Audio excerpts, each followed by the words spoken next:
berkali-kali mengalami peperangan. Dengan berbagai alasan, mulai dari alasan yang paling logis hingga alasan yang konyol dan tak masuk akal. Hingga kini pun manusia belum juga berhenti berperang. Bedanya, jika dahulu manusia berperang dengan senjata dan alat-alat militer nan canggih, namun kini manusia lebih cerdik dan licik. Manusia mulai menggunakan perang yang lebih mematikan bernama proxy war. Apa sih proxy war itu? Menurut pengamat militer dari Universitas Pertahanan Yono Roksodiprojo menyebutkan, proxy war adalah istilah yang merujuk pada konflik di antara dua negara di mana negara tersebut tidak serta-merta terlibat langsung dalam peperangan karena melibatkan proksi atau kaki tangan. Mengapa perang proksi sangatlah berbahaya? Pertama, perang proksi tidak memerlukan kekuatan militer.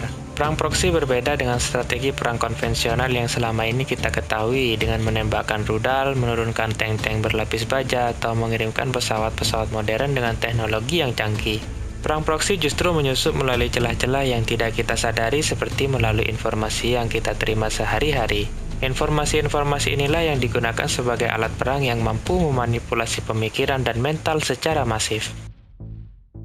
Kedua, perang proksi irregular dan sulit ditebak siapa dalangnya.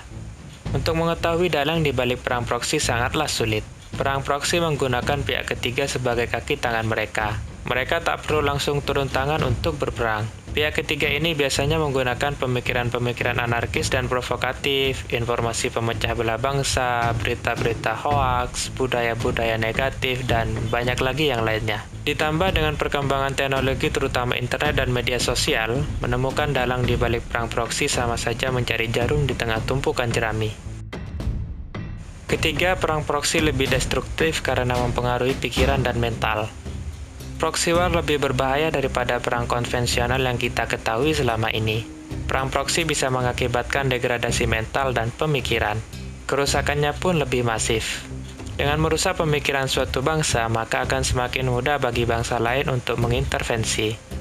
Kerusakan pemikiran ini bisa meliputi berbagai hal seperti mulai munculnya pemikiran-pemikiran anarkis, provokatif, dan berisikan kebencian yang mana pemikiran-pemikiran tersebut bisa menggiring suatu negara menuju ketidakstabilan dan penuh konflik.